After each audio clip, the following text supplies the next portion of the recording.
Kembali lagi di Cerita Cinta Channel. Jangan lupa like, comment, and subscribe ya. Terima kasih. Suara pekikan klakson menghentikan aksi jahiliyah mereka. Keduanya saling terkesiap memisahkan diri. Seorang petugas kepolisian nampak mengetuk pintu kaca mobil biru. Dengan sigap, pria itu menurunkan jendela kaca mobilnya. Selamat siang, Pak. Mohon maaf, Anda parkir di bahu jalan yang tidak semestinya. Demi menjaga ketertiban lalu lintas, Anda kena tilang. Tegas Pak polisi yang sedang berpatroli menginterupsi.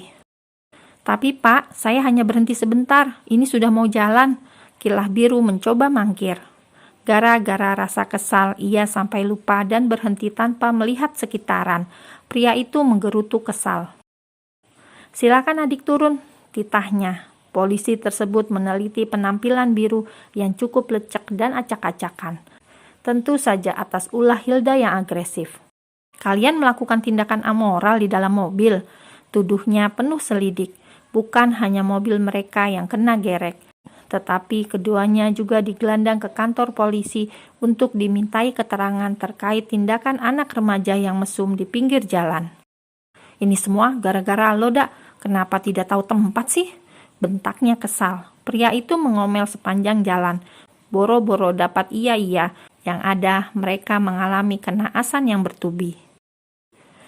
Kok lo nyalain gue sih? Udah jelas lo juga diem aja. Sama-sama mau, jawab Hilda tak kalah kesal. Mereka tertangkap basah sedang berduaan di mobil dengan pakaian Hilda yang sedikit terbuka. Atas kasus ini, pihak kepolisian menahan remaja tanggung itu dan memberi siraman rohani.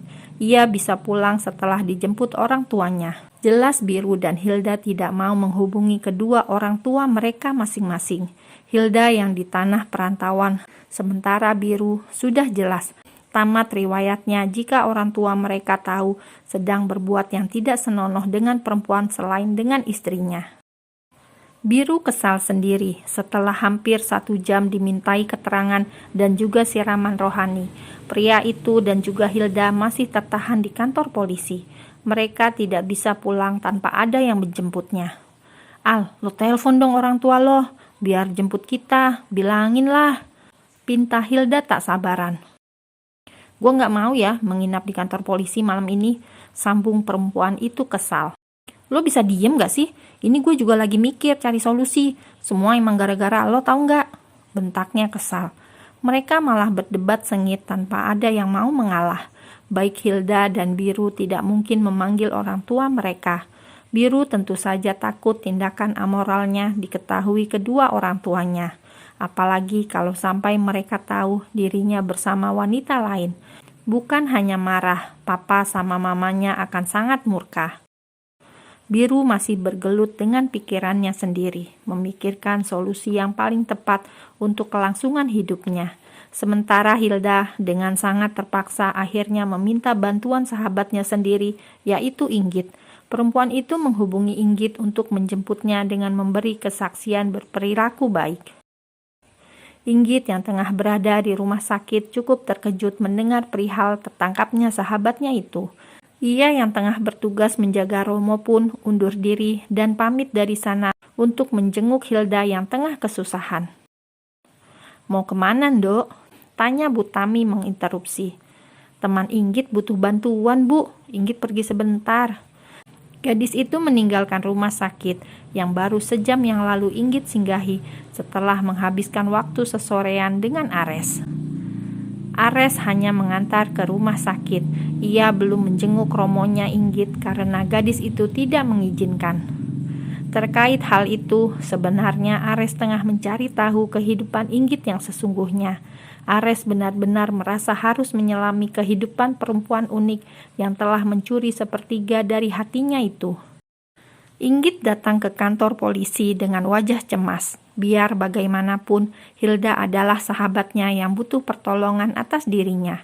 Gadis itu cukup terkesiap mendapati suaminya juga ada di sana. Apalagi Biru, jelas pria itu kaget dengan kedatangan istrinya yang mewakili menjemput Hilda. Biru merasa terancam, sekaligus canggung. Bahkan ia sempat mengirim pesan agar jangan sampai membeberkan masalah ini kepada orang tua mereka. Inggit merasa mempunyai sedikit celah untuk menjatuhkan pria itu.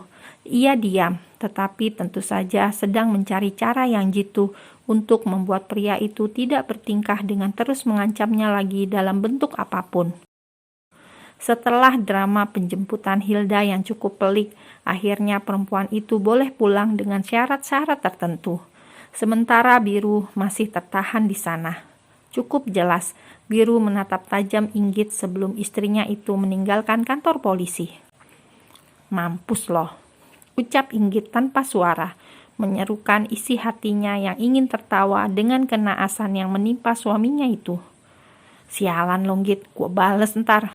Tunggu aja tanggal mainnya." Biru menyorot penuh dendam. Inggit sama sekali tak gentar. Gadis itu melotot menantang apapun saat ini. Ia tertawa puas melihat Biru yang tengah kebingungan atas apa yang menimpa dirinya, meninggalkan pria itu dengan senyuman khas mengejek. "Thanks, Git. Lo emang best friend gue yang paling solid," ucap Hilda memeluk sahabatnya haru. Hampir saja perempuan itu menginap di penjara jika Inggit tidak datang untuk menjemput. "Gila lo ya, lo ngelakuin itu di mobil," tuduh Inggit keheranan. "Enggak lah, belum sampai ke situ kali. Itu polisinya aja yang lebay. Kita cuma ciuman doang," sanggah Hilda cepat. "Gue kesel banget sama Biru. Ya udah, gue rayu aja. Nggak taunya kena tilang. Lagian lo kalau mau ngerayu nggak tahu tempat banget di jalanan. Ya ampun, parah banget sih lo," tukas Inggit menggelengkan kepalanya. "Gua heran aja sama tuh cowok. Sepertinya udah jajan di luar deh. Soalnya kayak bosan gitu sama gue. Lama banget doi betah gak sentuh gue." Kali ini Inggit melongo mendengar penuturan Hilda. Suaminya itu benar-benar jenis pria yang paling menjijikan.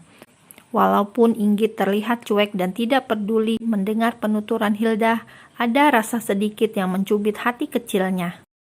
Sungguh Inggit berharap pria itu bisa menjadi lebih baik dan setia, walaupun itu bukan untuknya. Siapapun pasangannya kelak akan sangat kasihan bila mendapatkan seseorang yang bebas dan tidak tahu aturan seperti Biru. "Terus kenapa lo bertahan?" Sejatinya perkataannya itu lebih cocok untuk dirinya sendiri. Inggit tanpa sadar telah melontarkannya untuk sahabatnya. Secuek apapun sikap Inggit ke Biru, perempuan itu tetap mempunyai perasaan sakit hati yang tak bisa didefinisikan dengan kata-kata. Cuma bedanya, Inggit tidak memiliki hatinya ataupun raganya, hanya status yang mengikat mereka menjadi satu. Berbeda dengan Hilda yang pernah menyatu, tapi anehnya perempuan itu bahkan tidak merasakan sakit hati yang begitu kentara. Apa memang terlalu lihai menyimpan, atau memang sebenarnya perasaan itu sudah menghilang? Hanya ada nafsu yang membelenggu keduanya. "Apa lo mencintainya?" tanyanya sedikit menginterogasi. "Masih, tapi gue lebih cinta uangnya," jawab perempuan itu cukup menohok. Inggit tersenyum tipis, miris sekali jawaban itu. Orang yang suaminya perjuangkan ternyata lebih mencintai materinya saja. Inggit sebenarnya merasa kasihan, tetapi tentu saja ia tidak mau ambil pusing dengan keputusan mereka berdua. Selama pernikahannya tersimpan rapi dan tidak membekas apapun, Inggit akan tetap diam dan mencari cara agar bisa berpisah dengan cara yang baik dan tidak menimbulkan kesenjangan kedua orang tua mereka, terutama Romonya Inggit yang sangat menginginkan perjodohan mereka. Saat ini bahkan Romo sedang sakit dan Inggit sangat takut jika suatu hari nanti Romo ngedrop mendengar ini. Inggit harus benar-benar menunggu momen yang pas untuk mengatur waktunya. "Dak, kalau lo mencintainya, gue sangat berharap lo mau setia dan kalian bisa menjalani pernikahan dengan serius," nasihat Inggit yang terdengar tulus. "Gue gak tahu, Inggit, tapi Biru sepertinya tidak punya ke arah situ. Lo kan tahu sendiri dia orangnya kayak gimana. Jujur, gue juga bingung menyikapi hubungan gue ini. Tapi gue gak mau lepas. Selama Biru masih menjamin hidup gue bisa bertahan." Ya ampun, rasanya miris sekali. Tapi itu nyata. Mana ada seorang istri memberikan wejangan seperti itu. Mungkin sekarang Inggit sudah gila. "Lo gue antar ke kos ya," ujarnya tersenyum. Hilda mengangguk senang. Lo pacaran sama Ares? Tiba-tiba kata itu terlontar begitu saja dari mulut Hilda. Kalian kelihatan dekat satu sama lain. Ares perhatian banget sama lo. Jujur gue ngiri. Biru gak pernah ngelakuin hal-hal kecil kayak tadi di kantin. Curhatnya sendu. Mereka sedang berada di taksi perjalanan pulang. Iya, kami dekat belakangan ini saja. Ares sempat menolong gue waktu gue hampir dipaksa sama preman-preman. Hati Inggit begitu sakit hati pada Biru kalau mengingat hal itu. Lo hampir kena musibah, kok gak cerita? Kapan? Udah kemarin sih. Alhamdulillah Ares datang dan nolongin gue. Mungkin kalau enggak, gue sekarang hanya tinggal nama. Gue berhutang budi, bahkan nyawa mungkin.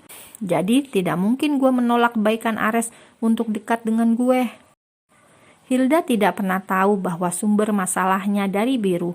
Entah kalau perempuan itu tahu statusnya dengan Biru, ia akan bersikap seperti apa menyikapi kekasihnya itu. Sudah sampai, Inggit. Lo hati-hati ya, ujar Hilda berterima kasih.